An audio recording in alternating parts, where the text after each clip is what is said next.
को जिताना है, एनडीए पंजाब को जिताना है, डबल इंजन की सरकार बनाना है, डबल इंजन की सरकार बनाना है।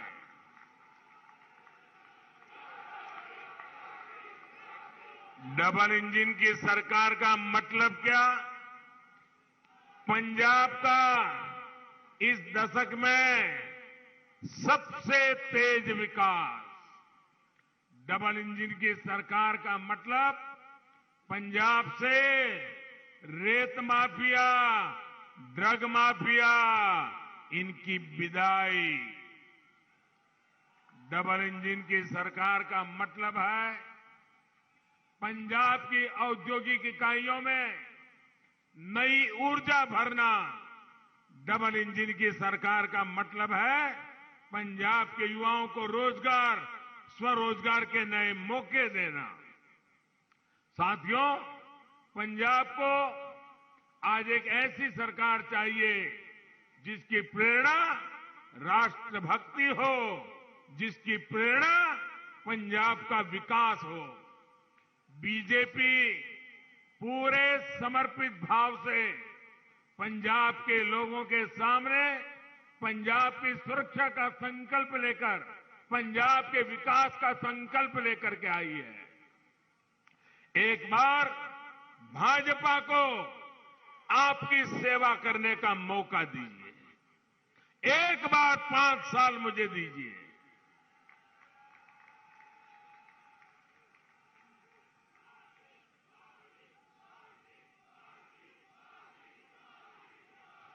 और फिर देखिएगा डबल इंजन की सरकार कैसे पंजाब को तेज गति से आगे बढ़ाती है।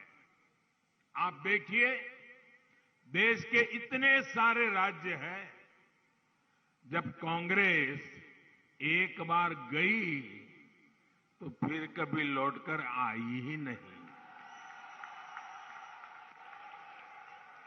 और जहां भाजपा को आशीर्वाद मिल गया, वहां तो कांग्रेस जड़ मूल से साफ हो गई।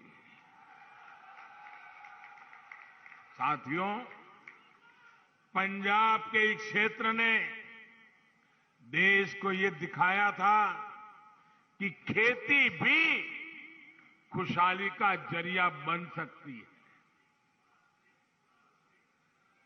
लेकिन आज स्थितियां बदल रही है।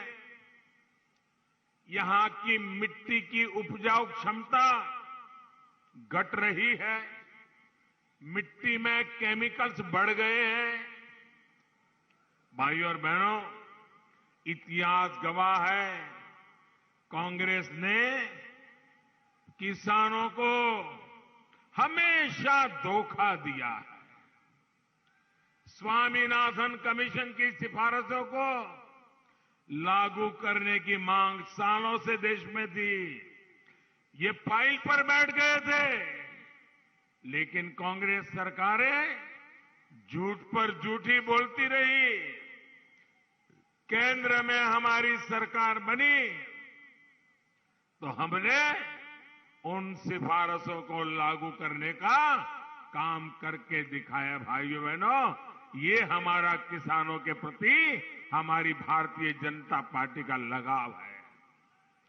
हमने, आप देखिए पुराने रिकॉर्ड, और मैं चुनौती देता हूं किसी भी दल को, हमारे समय में अनाज की रिकॉर्ड खरीदी की और किसानों के बैंक खातों में सीधे पैसा भेजा है। हमने उसके खाते में सीधा पैसा आता है। भाइयों और बहनों, पंजाब के किसानों को आज नई सोच और नए विजन वाली सरकार चाहिए। आज किसान को बेहतर फसल, कम लागत और बेहतर कीमत की जरूरत है। इसके लिए हमारी सरकार बीज से बाजार तक नई व्यवस्था बना रही है। ये भाजपा की सरकार है जिसने जल जीवन मिशन शुरू किया है। आज हम पंजाब के घर घर में साफ पानी का कनेक्शन देने के लिए, नल से जल पहुंचाने के लिए हम बहुत तेज गति से काम कर रहे हैं। साथियों, पंजाब में आज हर व्यापार माफियाओं के कब्जे में है। व्यापारियों को माफियाओं की कृपा पर जीने के लिए मजबूर होना पड़ रहा है। इसकी सबसे बड़ी तकलीफ हमारे छोटे व्यापारियों को हो रही है। राज्य में असुरक्षा बढ़ती है, गलत नीतियां होती है, तो हमारा व्यापारी इसका नुकसान उठाता है। आज आप देखिए, इतनी संभावनाओं से भरा पूरा पंजाब, लेकिन इंडस्ट्री यहां से छोड़ करके भाग रही है। हमारे नौजवानों का भविष्य में एक सवालिया निशान खड़ा हो रहा है। कांग्रेस सरकार की नीतियों के कारण यहां जल्दी कोई आने को तैयार भी नहीं है। वो 7 बार सोचता है, क्या जाऊंगा और माफियाओं की चरण में जाना पड़ेगा तो क्या होगा। इन स्थितियों को भी डबल इंजन की सरकार ही बदल सकती है। आप मुझे बताइए, और कोई इसको बदल सकता है क्या? और कोई बदल सकता है क्या? एक भी सारे चेहरे याद कर लो, किसी में दम है क्या? भाइयों बहनों, ये अगर करेगा तो मोदी ही करेगा।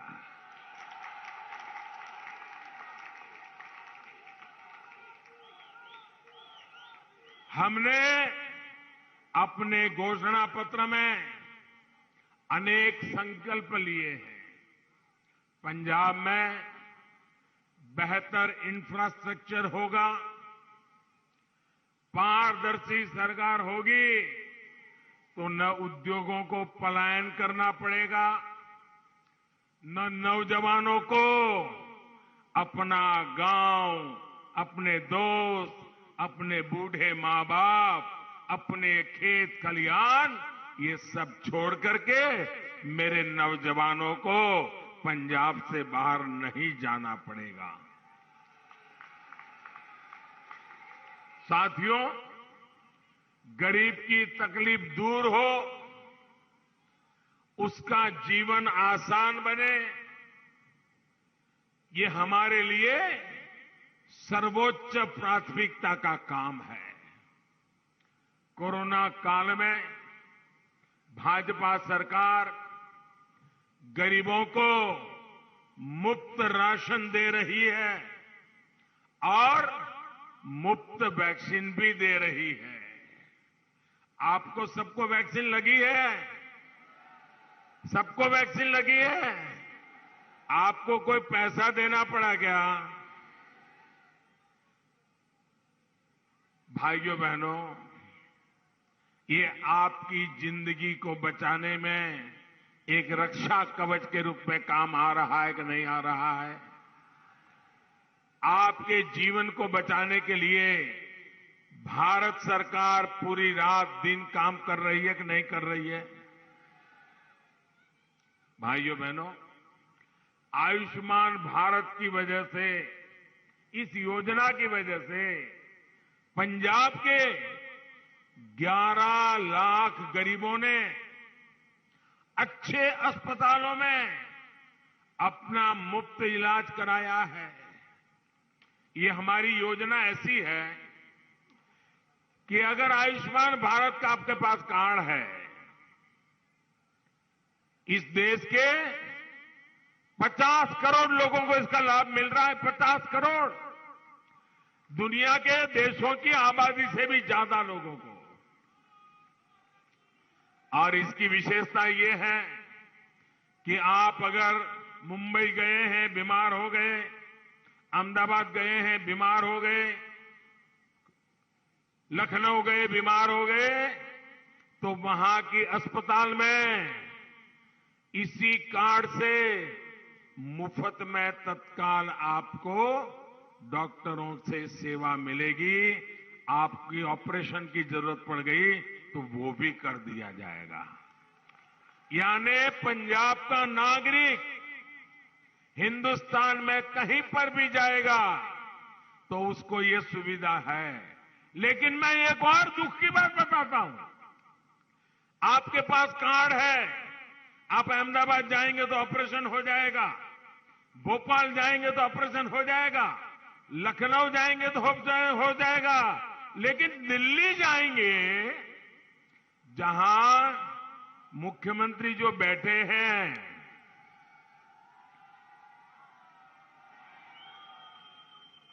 दिल्ली में जहां दिल्ली सरकार की अस्पतालें हैं, वहां पर आपको मना कर देंगे।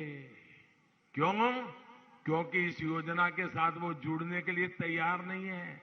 आप मुझे बताइए भैया, आपको भारत सरकार 5 लाख रुपए तक बीमारी के लिए खर्च दे रही है, तो पंजाब के लोगों को अगर दिल्ली में कहीं मदद जरूर पड़ जाए तो तुम्हारे पेट में चूहे क्यों दौड़ रहे थे?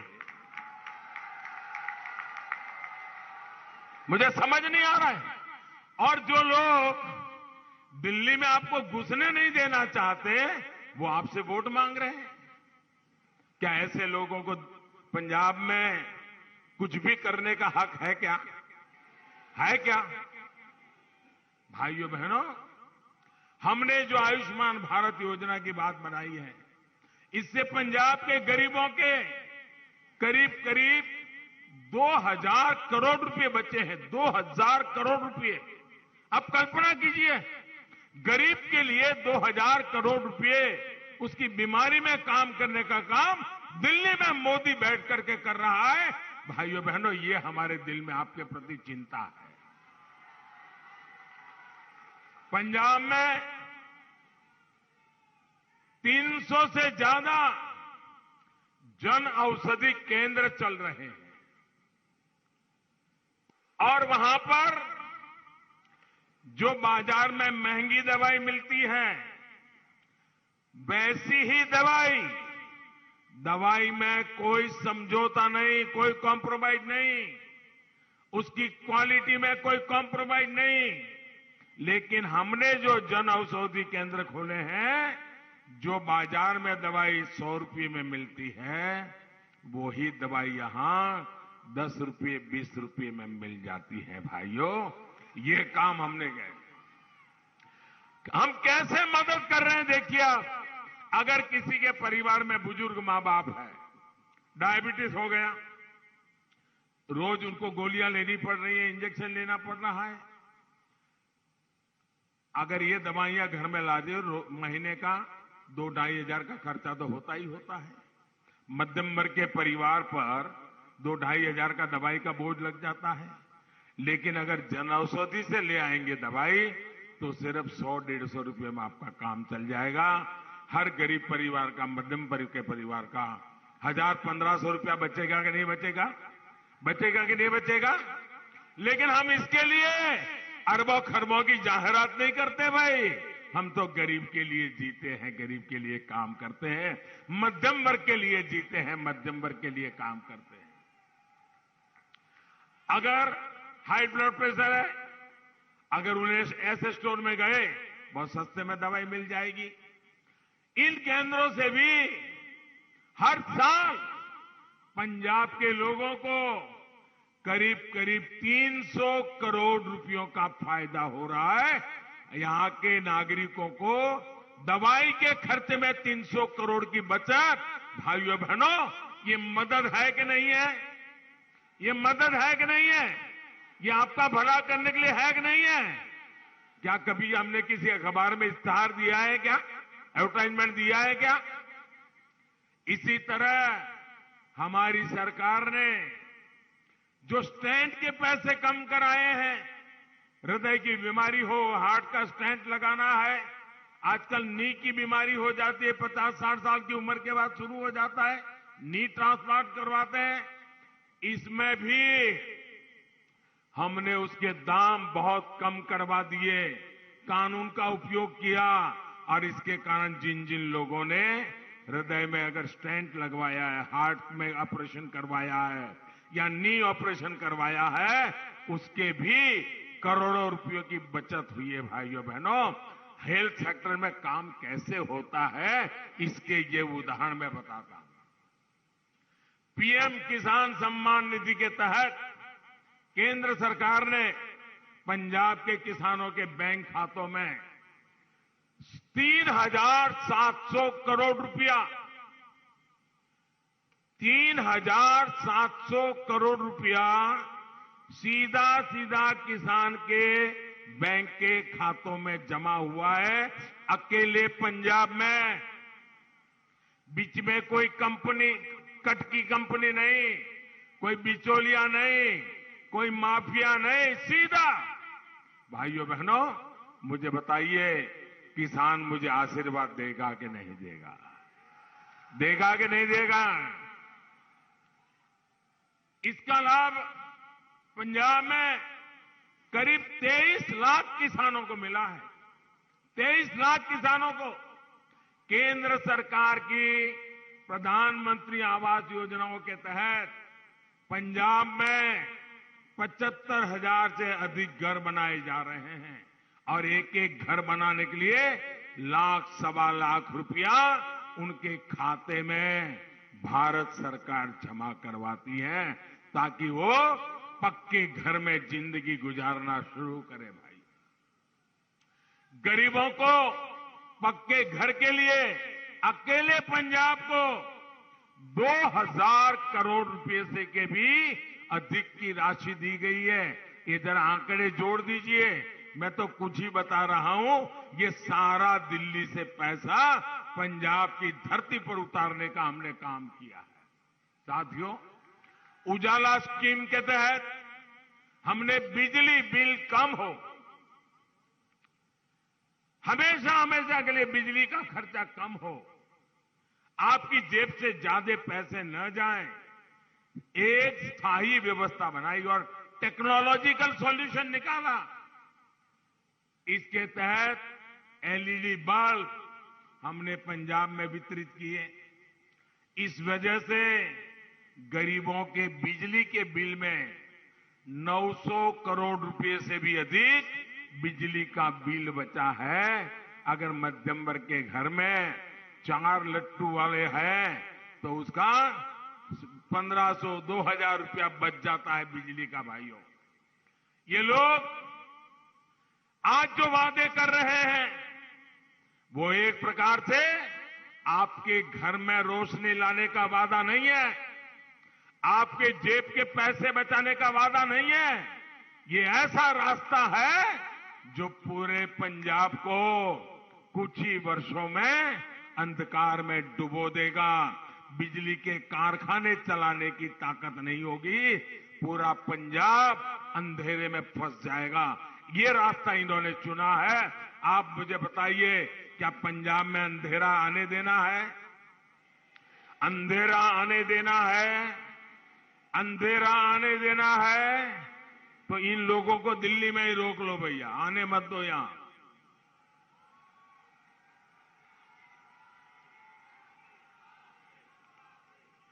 हम इस बात की व्यवस्था भी कर रहे हैं कि ना सिर्फ बिजली का बिल कम हो, बल्कि बिजली कारखाने भी अच्छे ढंग से चले और जरूरत के हिसाब से नए कारखाने भी लगे। साथियों, 84 के दंगों के समय जब कांग्रेस के नेता नौसंवार चल रहा था और कांग्रेस के नेता क्या कर रहे थे, हुक्म कहां से आ रहे थे, ये आपसे ज्यादा और कौन जानता है भाइयों। तो ये बीजेपी के नेता, हमारे कार्यकर्ता, हमारे सिख भाई परिवारों को बचाने के लिए, मैं उस समय गुजरात में था, एक भी परिवार को तकलीफ नहीं होने दी, एक भी परिवार को शान से जीते हैं भाइयों। हर सुख दुख में हम पंजाब के लोगों के साथ डटकर खड़े रहे हैं।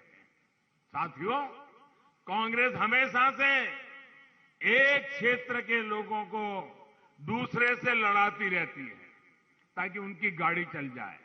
ये कांग्रेस के जो मुख्यमंत्री ने जो कल बयान दिया है और जिस पर ये दिल्ली का परिवार है उनका मालिक, वो बगल में खड़े रह करके तालियां बजा रहा था। बताइए। और ये पूरे देश ने देखा है। अपने इन बयानों से ये लोग किसका अपमान कर रहे हैं? यहां का कोई ऐसा गांव नहीं होगा, कोई ऐसा गांव नहीं होगा जहां हमारे उत्तर प्रदेश के भाई बहन या हमारे के बिहार के भाई बहन यहां पर मेहनत न करते हो, ऐसा कोई गांव नहीं होगा भाइयों।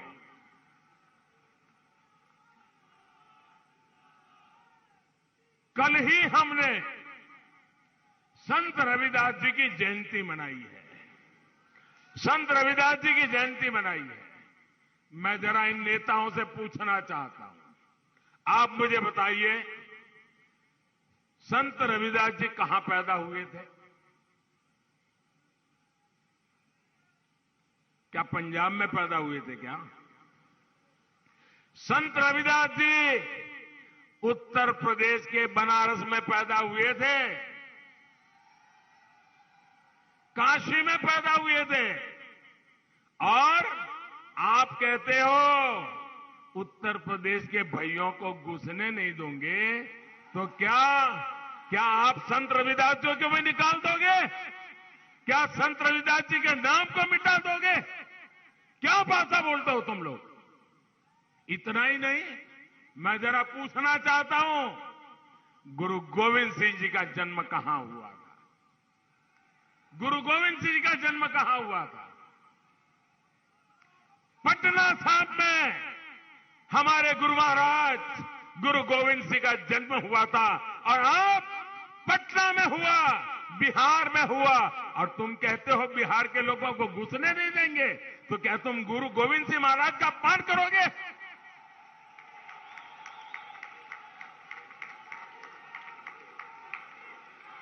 आप गुरु गोविंद सिंह जी का अपमान सहन करोगे क्या? जिस मिट्टी में गुरु गोविंद सिंह जी ने जन्म लिया, उस मिट्टी का अपमान करोगे क्या? जिस मिट्टी में गुरु गोविंद सिंह जी ने जन्म लेकर के हमारी रक्षा की, उस मिट्टी के संतानों को पंजाब में घुसने नहीं देंगे, ये भाषा का प्रयोग करोगे क्या? संत रविदास जी, जिन्होंने समाज का इतना बड़ा कल्याण किया, काशी में पैदा हुए, आज पंजाब के हर घर में संत रविदास जी के प्रति श्रद्धा है। क्या आप उनको भी निकाल दोगे? हम यूपी बिहार के लोगों को घुसने नहीं देंगे।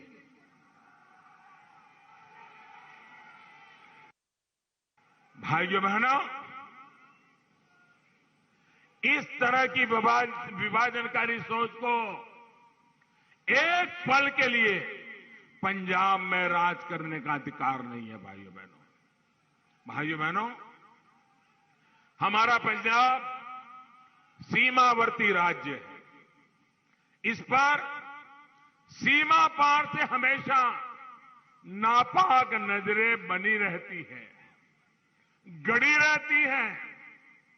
इसलिए यहां जो सरकार बनेगी, वो राष्ट्र प्रथम, नेशन फर्स्ट, इसके लिए प्रतिबद्ध सरकार होनी चाहिए। ढुलमुल रवैये वाले लोग नहीं होने चाहिए। जो लोग भारत को एक राष्ट्र ही नहीं मानते, देश की अखंडता, पंजाब की सुरक्षा, ऐसे लोगों के हाथ में हम सुपुर्द नहीं कर सकते हैं। पंजाब वैसे भी आज अनेक चुनौतियों का मुकाबला कर रहा है। इन चुनौतियों में अब एक समस्या अस्थिरता वाली हमने किसी भी हालत में जोड़ दी नहीं है। लेकिन आज कांग्रेस पंजाब को फिर से अस्थिरता की तरफ ले जाने का प्रयास कर रही है। साथियों, कांग्रेस की जो पार्टनर इन क्राइम एक नई पार्टी यहां आई है। वो भी एक के बाद एक रोज नए झूठ, रोज नई मनगढ़ंत बातें पंजाब में आकर बोल रहे हैं। वो लोग जिनकी दिल्ली में सरकार है, आप अगर इनकी सरकार को देखेंगे तो पता चल जाएगा कि ये लोग सिखों को, पंजाबियों को डगर डगर पर कितना अपमानित करते हैं, दिल्ली जाओगे तो पता चलेगा। आज पंजाब में आकर सिखों को झूठ बोलने वाले इन लोगों ने दिल्ली में एक भी सिख को न मंत्री बनाया है। इतना ही नहीं, ये पंजाब को नशा मुक्त करने की बात करते हैं, लेकिन दिल्ली में हर स्कूल कॉलेज के बगल में शराब के ठेके खोल करके बैठ गए भाइयों।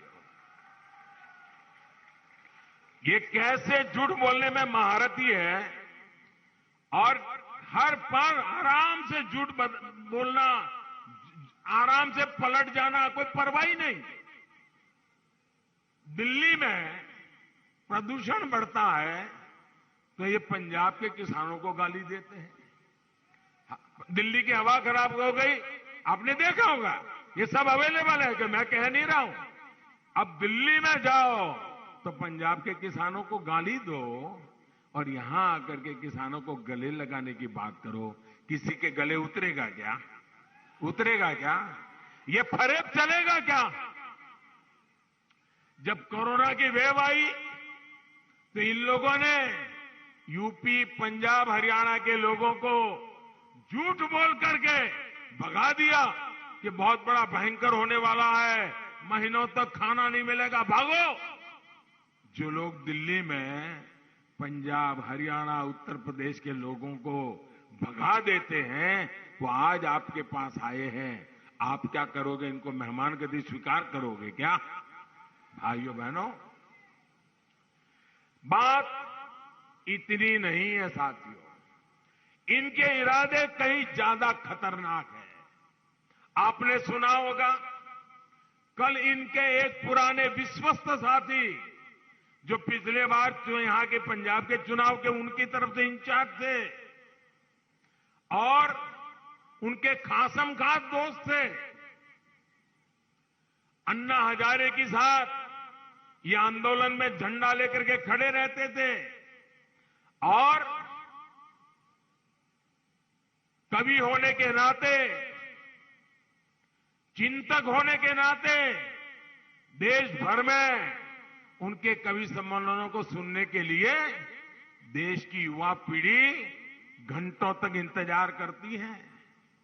ऐसा मां सरस्वती की पूजा में लगा हुआ इंसान कल उसने कह दिया, जब दर्द काफी हुआ होगा तब उसने मुंह खोला होगा। और कल जब उसने कहा है, उन्हीं के साथी ने जो आरोप लगाया है वो बहुत खतरनाक है दोस्तों, बहुत खतरनाक है। इसलिए जो कल उन्होंने, उन्हीं के एक साथी ने इनके चरित्र का जो वर्णन किया है, इसको हर मतदाता ने, हर देशवासी ने बड़ी गंभीरता से लेने की जरूरत है। पंजाब के मेरे भाइयों और बहनों, ये लोग पंजाब को तोड़ने का सपना पाले हुए हैं। ये लोग सत्ता के लिए अलगाववादियों से भी हाथ मिलाने को तैयार है। सत्ता पाने के लिए इन लोगों को अगर देश भी तोड़ना पड़े तो ये उसके लिए भी तैयार है। इनका एजेंडा और देश के दुश्मनों का एजेंडा, पाकिस्तान का एजेंडा अलग है ही नहीं। इसलिए ही ये सर्जिकल स्ट्राइक पर पाकिस्तान के सूर में सूर मिलाते हैं।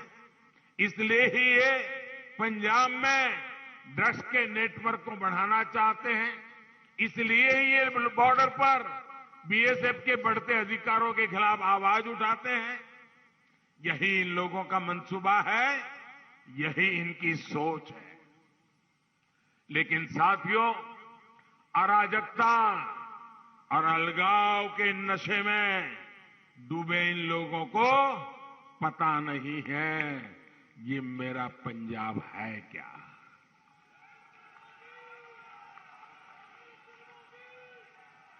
ये मेरे पंजाब ने कितने घाव झेले हैं, लेकिन इस देश के लिए मरने मिटने में कोई आगे रहा है तो मेरा पंजाब रहा है भाइयों। पंजाब उन गुरुओं, उन शहीदों की भूमि है जिन्होंने देश के लिए अपने प्राण न्योछावर कर दिए थे। ये पंजाब और ये भारत किसी की साजिशों से टूटने वाला नहीं है। हर भारतीय ऐसी ताकतों के सामने पूरी ताकत से खड़ा है। भाइयों और बहनों, ये सामान्य चुनाव नहीं है। ये पंजाब के वर्तमान के लिए, पंजाब के भविष्य के लिए बहुत महत्वपूर्ण चुनाव है। अब बीच में 2-3 दिन ही बचे हैं। 20 तारीख को पंजाब के लोगों को इनके अपराधों का हिसाब करना है। करोगे? चुन चुन के हिसाब करोगे? पल पल का हिसाब करोगे? 20 तारीख को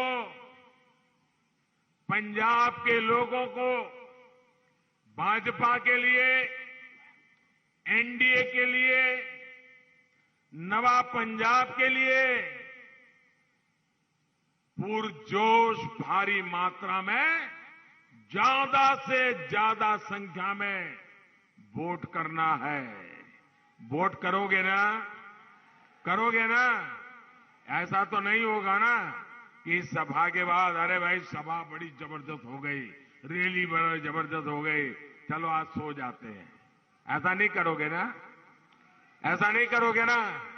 घर घर जाओगे, एक एक मतदाता को मिलोगे, देश की बात बताओगे, पंजाब के उज्जवल भविष्य की बात बताओगे, यहां के नौजवानों के कल्याण की बात बताओगे, यहां की माताओं बहनों की भलाई की बात बताओगे, लोगों को मतदान के लिए तैयार करोगे, कमल पे वोट डलवाओगे, एनडीए के साथियों को वोट डलवाओगे। भाइयों बहनों, मैं विशेषकर से मैं उन नौजवानों से भी आग्रह करना चाहता हूं जो जीवन में पहली बार वोट देने के लिए जाने वाले हैं, जो फर्स्ट टाइम वोटर्स हैं। ये फर्स्ट टाइम वोटर आपके जिंदगी का एक महत्वपूर्ण अवसर है। जब आप वोट डालने जा रहे हैं, मतलब आप अब पंजाब का भविष्य तय करने के एक निर्णय के भागीदार बन रहे हैं। ये बहुत महत्वपूर्ण अवसर आपको मिला है। मैं फर्स्ट टाइम वोटर से कहना चाहता हूं, आप गर्व के साथ वोट करने जाइए और याद रखिए आज का दिन जीवन में कि आपने पहले वोट से ही पंजाब की सकल सूरत बदलने का काम किया था और आपने पंजाब को बनाने में भागीदारी दी थी। आज मैं हमारे अबोहर के लोगों से भी एक विशेष आग्रह करूंगा।